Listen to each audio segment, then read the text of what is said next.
इस समय बाबा साहब के सम्मान और अपमान की खूब बात हो रही है। बाबा साहब के नाम पे संसद में हंगामा भी हो रहा है, तू मैं भी हो रहा है, आरोप प्रत्यारोप भी हो रहा है। लेकिन बाबा साहब चाहते क्या थे, उस मुद्दों पे बात नहीं हो रही है। बाबा साहब ने प्रस्ताव पेश किया था संविधान सभा में कि भारत की राष्ट्रभाषा संस्कृत होनी चाहिए, लेकिन उस पर संसद में चर्चा नहीं हो रही है।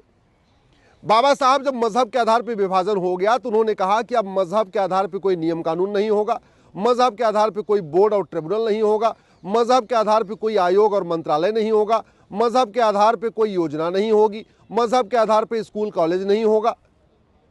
आज सब कुछ मजहब के आधार पर चल रहा है।